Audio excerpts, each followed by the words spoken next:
নমস্কাৰ, এতিয়া তোমালোকৰ প্ৰি টেষ্ট কুৱেশ্যন পেপাৰৰ হোজাই ডিষ্ট্ৰিক্টৰ আমি পাৰ্ট 1 কমপ্লিট কৰিলো। এই ক্লাছটো হৈছে তোমালোকৰ পাৰ্ট 2 আৰু এই ক্লাছটো তোমালোকে ধুনীয়াকে বুজিবলৈ যত্ন কৰিবা। ইয়াত তোমালোকৰ মই ষ্টেটমেন্ট টাইপৰ কুৱেশ্যন কেনেকে কৰিব লাগে সেইটো তোমালোকে কেপেবিলিটিটো বুজি পাই যাবা। তো আশা কৰো ধুনীয়াকে চাবা আৰু মনোযোগেৰে চাবা। ঠিক আছে, তো ষ্টাৰ্ট কৰো আমি কথা নকয়। তো 5 নম্বৰলৈকে কৰিছিলো। এতিয়া সববিলাক লাহে লাহে এটা এটা সৰু সৰু ক্লাছত আমি চাম, বেছি ডাঙৰকে নাচাওঁ, হয় নে নাই? তো চোৱা 6 নম্বৰটো চোৱা n স্কোয়াৰ মাইনাছ 1 8ৰে বিভাজ্য হ'ব যদিহে n এটা স্বাভাৱিক সংখ্যা, এটা অখণ্ড সংখ্যা, এটা যুগ্ম অখণ্ড সংখ্যা, এটা অযুগ্ম অখণ্ড সংখ্যা। এইটো একোডাল বুজি পোৱা নাই পোৱা কি? এতিয়া চোৱা এটা স্বাভাৱিক সংখ্যা, এটা কি কৈছে আমাক স্বাভাৱিক সংখ্যা, তো স্বাভাৱিক সংখ্যা ক'ৰ পৰা ষ্টাৰ্ট হয়? 0ৰ পৰা। ভুলকে কৈছা, স্বাভাৱিক সংখ্যা 1ৰ পৰা ষ্টাৰ্ট হয়, এইটো জানিব লাগিব। তো চোৱা এই এনৰ ঠাইত যদি 1 বহাই দিওঁ, স্বাভাৱিক সংখ্যা অপশ্যন এ দি যদি কৰি চাওঁ, স্বাভাৱিক সংখ্যা 1 যদি 1 স্কোয়ার মাইনাস 1 স্কোয়ার 1, তো 1 স্কোয়ার করলে কি হবে? 1 হবে। 1 মাইনাস 1 ইকুয়াল টু 0। আর 0 টু 8 এর বিভাজ্য হয় না? হয়। 0 উড়াই। কিন্তু এটা 1 বহাইছো হয়েছে, কিন্তু 2 বহাই যদি চাও 2 স্কোয়ার মাইনাস 1, এটা কি হবে? 4 মাইনাস 1 ইকুয়াল টু 3। 3 রে 8 এর বিভাজ্য হবে না? নহব। 3 রে হবে জানো? নহব। তেতিয়া হলে আমার কি হবে? স্বাভাবিক সংখ্যা নহব। এটা তুমি 3 রে আকৌ কৰি চাব পাৰা, 4 ৰে কৰি চাব পাৰা, দৰকাৰ নাই। এটা কৰিছা নাই হোৱা মানে নহয়, চিধা কথা। হলে সববিলাক দি হ'ব লাগিব, বুজি পাইছা? তো এইটো নহব। অপশন বি টো চোৱা। অপশন বি কৈছে যে এটা অখণ্ড সংখ্যা, মই বুজাই আছো তোমালোকে মুখে মুখে কৰি ওলাব পাৰিবা, সেইটো মই কৈ দিম। তো এটা অখণ্ড সংখ্যা, এটা অখণ্ড সংখ্যা কি হয়? শূন্যও হয়, মাইনাস 1ও হয়, 1ও হয়, 2ও হয়, 3ও হয়। তেতিয়াহলে অখণ্ড সংখ্যাৰ ভিতৰতে একো পৰি আছে, 2ও পৰি আছে, 1 হলেতো হ'ব, 2 পৰিলে হ'ব নেকি? নহব। চোৱা এটা অখণ্ড সংখ্যা মানে মাইনাছতো পৰিব, প্লাছতো পৰিব। এতিয়া 1 দি হ'ব পাৰে, 0 দি হ'ব পাৰে, কিন্তু 2 দি নাই হোৱা, তো মানে এইটো নহব। অখণ্ড সংখ্যাৰ ভিতৰত ধনাত্মক ধৰি লও -2 দি ধৰি লৈছো, -2 স্কোয়াৰ হল -1 এনৰ মান, হয় এনৰ মান -2 ধৰিছো। তো -2 স্কোয়ার মানে কি হ'ব? 4 হ'ব। 4 মাইনাস 1 3। 3 ৰে 8 ৰে বিভাজ্য হ'ব জানো? 3 টো নহব, গতিকে এইটো কি হ'ব? নহব। আন্ডাৰস্টুড? এতিয়া অপশন সি টো চোৱা। অপশন সি টো কি কৈছে? যে যুগ্ম অখণ্ড সংখ্যা। যুগ্ম অখণ্ড সংখ্যা কি কয়? অখণ্ড সংখ্যাটো বুজি লোৱা, তোমালোকে চাগে পাহৰি গৈছা। এইটো 0 -1 -2, এইফালে 1, এইফালে 2, এইফালে তেনেকে 3, এইফালে প্লাছৰ বিলাক গৈ থাকিব, এইফালে মাইনাছৰ বিলাক এনেকে গৈ থাকিব। তো তুমি বহাই পেলাই চাব লাগিব। 8ৰে বিভাজ্য মানে হৰণ যাব লাগিব, সেই কমপ্লিটলি। ঠিক আছে, এটা 3 টো কি কৈছে? যুগ্ম অখণ্ড সংখ্যা। তো যুগ্ম অখণ্ড সংখ্যাৰ ভিতৰত কি পৰিব? 2 পৰিব।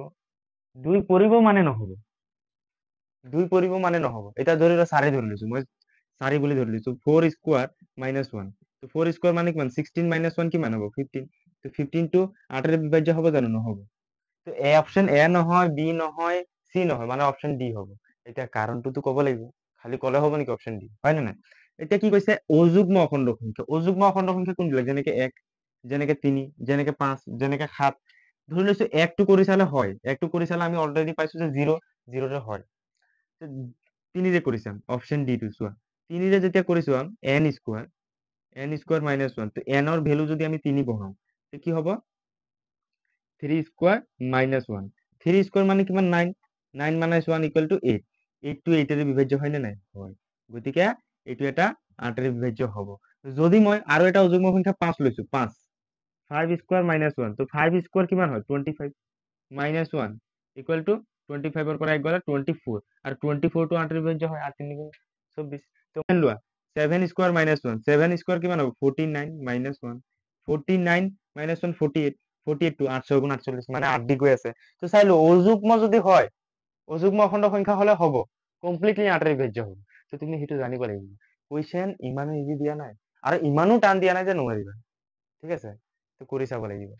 তো অপশন নাম্বাৰ এইটো হ'ব ডি। আশা কৰো ধুনীয়াকে বুজি পাইছা। আমাৰতো ৰিজনিং বেস্ড কুৱেশ্যন দিছে, এইটো আমি ধুনীয়াকে বুজি পাব লাগিব। হয়, তো চোৱা যে কোনটো উক্তি শুদ্ধ হয়, উক্তিকেইটা চিনাক্ত কৰিব লাগে, যে অপশন এ হয় নে বি হয়, চি হয়। 3টা স্টেটমেন্ট দি আছে, স্টেটমেন্ট বিলাকৰ পৰা চাব লাগে। তো যদি এন কোনোবা স্বাভাৱিক সংখ্যা, এন কোনোবা এটা স্বাভাৱিক সংখ্যা, এতিয়া আকৌ জানিব লাগিব স্বাভাৱিক সংখ্যা 1 পৰা ষ্টাৰ্ট হয়। তো তেন্তে 6 to the power n minus 5 to the power n সদায় এক অংকৰে শেষ হয়, এক অংকৰে শেষ হয়। এতিয়া চাই লওঁ, এক অংকৰে শেষ হয় মানে এটা ধৰি লোৱা স্বাভাৱিক সংখ্যা, তো স্বাভাৱিক সংখ্যা কি হ'ব? 1 হ'ব। তো n ইকুৱেল টু প্ৰথমতে 1 ধৰো, তো 6 to the power 1 minus 5 to the power 1, তো 6 টু দি পাৱাৰ 1 মানে 6 মাইনাছ 5 ইকুৱেল টু কিমান হ'ব? কিমান হ'ব? 1। মানে একক স্থানটো একক অংকৰে শেষ হয়, তো একক অংকৰে শেষ হৈছে, এইটো শুদ্ধ। এতিয়া n ইকুৱেল টু 2 ধৰি চাওঁ, 2 ধৰি চাওঁ, খালি এটা কৰি দিলেতো নহ'ব। তো 6 স্কোৱাৰ মাইনাছ কি হৈ যাব? 5 স্কোৱাৰ, মানে ইয়াত 2 বহাই দিছো, n ৰ ঠাইত কি বহাই দিছো? 2 বহাই দিছো। তো 6 স্কোৱাৰ মানে 36 মাইনাছ এইটো 25। এতিয়া 36 ৰ পৰা 25 গ'লে কিমান হ'ব? 11। 11 ৰ একক স্থানত কি আছে? 1 আছে। তো ইয়াত কি কৈছে? এক অংকৰে শেষ হয়। চেম তেনেকে বহাই দিলে কিউব, তো কিউব হ'লে বহুত ডাঙৰ হৈ যাব, এইটো কৰি চাব নালাগে। এই দুটালৈকে চাইছো মানে হৈ গ'ল, এইটো একক অংকৰে শেষ হয়, মানে এইটো ষ্টেটমেন্ট কি হয় তোমাৰ? Correct, 110% correct. ওকে, 2 নম্বৰটো চোৱা, যিকোনো দুটা যোগাত্মক অখণ্ড সংখ্যা এ আৰু 5 দিয়া থাকিলে এনে দুটা অদ্বিতীয় অখণ্ড সংখ্যা কিউ আৰু আৰ থাকিব যাতে a equal to 5q plus r আৰু 0 less than equal to r less than 5। এতিয়া এইটো চবেই জানা যে এইটো কি? ইউক্লিড বিভাজনৰ প্ৰমেয়িকা, ইউক্লিড বাবাৰ প্ৰমেয়িকা। এতিয়া এইটো তোমালোকে জানা কি আছিলে? A equal to b q plus r, আৰু য'ত য'ত 0 less than equal r less than b হয়, তো এইটো দিয়া আছে। তো বিৰ বিৰ ক্ষেত্ৰত তোমাক দিয়া আছে ইয়াত 5, তো 5q plus r, 0 less than equal to এইটো সেম দিয়া আছে ন, বিৰ ঠাইত খালি 5, তো এইটো অপশ্যন কি হ'ব? এইটো ষ্টেটমেন্ট কি হ'ব? শুদ্ধ হ'ব। এইটো তোমালোকে চবেই জানা, মই যিমান পৰ্যন্ত জানো। তাৰপিছত এই ইয়াত অলপ কনফিউজন হ'ব পাৰে, অলপ চাই ল'ব। ষ্টেটমেন্ট 3 যে n minus 1 whole square minus n minus 2 whole square অৰ মাজত থকা স্বাভাৱিক সংখ্যা হ'ল 2n মাইনাছ 1, 2 হ'ল n মাইনাছ 1। তোমালোকৰ ৰিভিজনত কি আছিলে জানানে?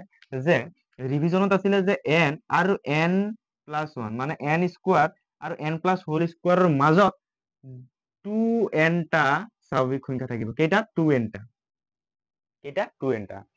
মানে এইটো যদি তোমাৰ 11 হয়, এইটো যদি 12 হয়, কি হ'ব? 2n টা মানে এইটো ঠাইত n হ'ব, তো মানে কিমানটা হ'ব? 2 ইনটু n মানে 22 টা থাকিব।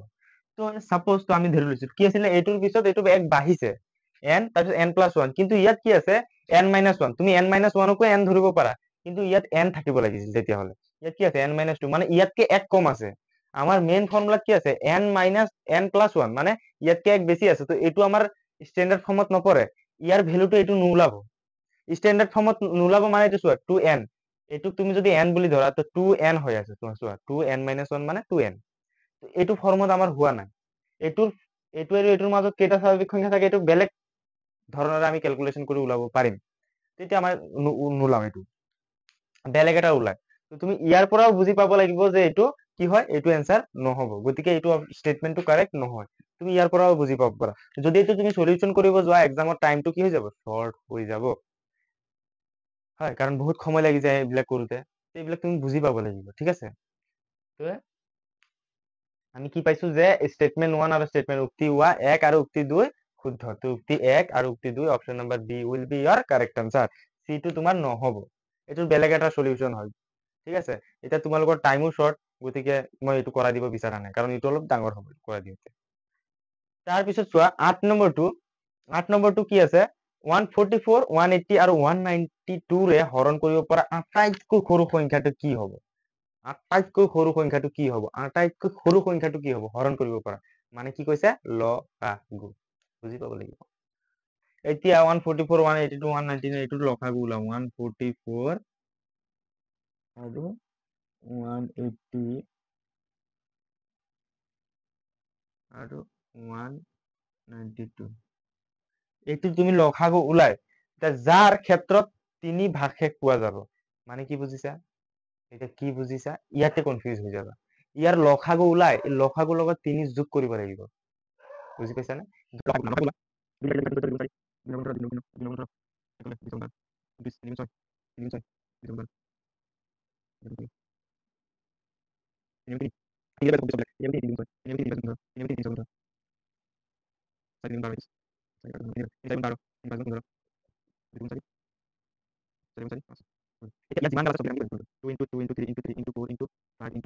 পূৰণ কৰিলে কি হ'ব?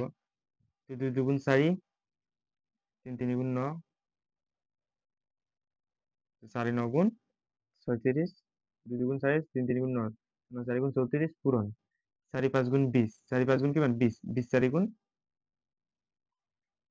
80, 4 5 গুণ 20, 20 4 গুণ কিমান 80, তেতিয়াহ'লে এতিয়া 8 দি কৰা, 8 6 গুণ, ইয়াত শূন্য এটা থাকিবই, 8 6 গুণ 48, 48 8, 8 3 গুণ 24, 24 24 25 26 27 28, তো 28, মানে 2880, 2880।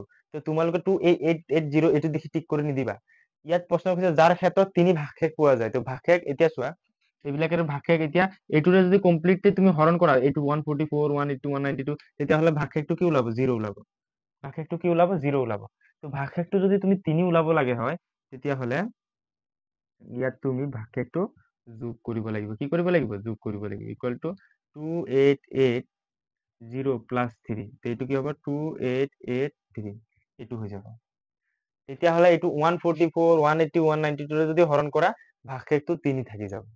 তেতিয়াহ'লে এইটো কি হ'ব? Option C will be your correct answer. আশা কৰিছো ধুনীয়াকে বুজি পাইছা। অলপ সময় লাগিব পাৰে, কিন্তু বুজি পাইছা তোমালোকে আশা। কে ৰ কি মানৰ বাবে 3x² plus 2k plus 1x minus k plus 5 দ্বিঘাত বহুপদৰ শূন্য দুটাৰ যোগফল সিহঁতৰ পূৰণফলৰ আধা। শূন্য দুটাৰ যোগফল সিহঁতৰ পূৰণফলৰ আধা। তো ইয়াৰ এইটো কি কৈছে? আমাক দ্বিঘাত বহুপদ বুলি কৈছে। তেতিয়াহ'লে ইয়াৰ a ইকুৱেল টু ওলাই লোৱা। a ইকুৱেল টু কিমান? 3, b ইকুৱেল টু কিমান? 2k প্লাছ 1, 2k প্লাছ 1, আৰু c ইকুৱেল টু কি হ'ব? c equal to minus k plus 5। এই মাইনাছটো কিন্তু ল'বা, ভুল হৈ যাব নহ'লে। এতিয়া কি কৈছে? শূন্য দুটাৰ যোগফল পূৰণফলৰ আধা। প্ৰশ্নত আমাৰ কি কৈছে যে শূন্য দুটাৰ যোগফল পূৰণফলৰ আধা। যোগফলটো পূৰণফলৰ আধা। যোগফলটো কি হয়? আলফা প্লাছ বিটা, আৰু পূৰণফলটো আলফা বিটা। তো পূৰণফলটোৰ আধা, পূৰণফলৰ আধা। তেতিয়াহ'লে আলফা আলফা প্লাছ বিটা মানে কিমান? Minus b by a equal to, আৰু আলফা বিটা কি হয়? চি বাই এ, আৰু তলত দুইটো ডিভাইডত আছে নে নাই? এতিয়া চাই লোৱা। মাইনাছ বি বাই মাইনাছ বিৰ ভেলু কিমান? 2k প্লাছ 1, আৰু এৰ ভেলু কিমান? 3 ইকুৱেল টু। এতিয়া চোৱা মোৰ ভাই, চিৰ ভেলু কিমান ইয়াত? মাইনাছ k প্লাছ 5, আৰু এৰ ভেলু কিমান ইয়াত? 3। তুমি এনেকে লিখা যে মাইনাছ k প্লাছ 5, আৰু ইয়াত কি আছে? 3, এৰ ভেলু। এতিয়া দুইটো ইয়াত হৰণ আছে, হৰণ ঠাইত পূৰণ কৰি দিলে কি হ'ব? এনেকে লুটি খাই যাব। তলত এক এটা আছে, একটো উপরে যাবে, দুইটো তলত আহিব। এটা 3 আৰু 3 কি হৈ গ'ল? কাটা গ'ল।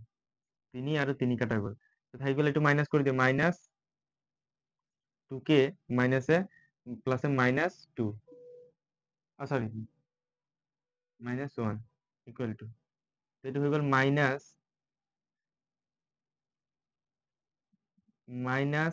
কে, এইটো হৈ গ'ল মাইনাছ 5/2। এটা দুইটো ইয়াত কি হৈ আছে? হৰণ এইফালে আহিলে পূৰণ হ'ব। তো পূৰণ কৰিলে মাইনাছ 4k, আৰু এইফালে minus 2 equal to minus k minus 5 হ'ল ইকুৱেল টু এই minus 4k plus k equal to minus 5 plus 2। ঠিক আছে, বুজি পাইছা? এতিয়া মাইনাছ 4k প্লাছ k, এইটো কিমান হৈ যাব তোমাৰ? মাইনাছ 3k ইকুৱেল টু, আৰু এইটো হৈ যাব মাইনাছ 3, ডাঙৰটোৰ আগত মাইনাছ হয়। k equal to minus 3 by minus 3 equal to 1। তো k এৰ ভ্যালু কিমান ওলাই যাব? 1 ওলাব। চোৱা, ইমানো এটা ইজি নাছিল, কিন্তু টানো নাছিল। যদি কৰি থাকা, কৰিব লাগিব। আচলতে ডাইৰেক্টলি কৰিব নোৱাৰি। তেতিয়াও তোমালোকে প্ৰেক্টিচ কৰিলে পুৰা ৱেল পাৱাৰ ৰাখা যে মই পাৰিমেই, মই পাৰিমেই। দৃঢ় শক্তি, নিজৰ সংকল্প এনেকে শপত হ'ব লাগিব, যাতে মনে মনে কম যে মই পাৰিম, ভালকে পাৰিম, তেনেকে পাৰিব লাগিব। তো অপশ্যন কি হ'ব? চি। তো আজিৰ কাৰণে ইমানে, মোৰ ঠাণ্ডা লাগি আছে কাণতো, কাটো। তো বহুত ৰাতি হৈ গ'ল। Till then Tata, bye bye. ধুনীয়াকে পঢ়ি থকা, ভালকে পঢ়ি থকা।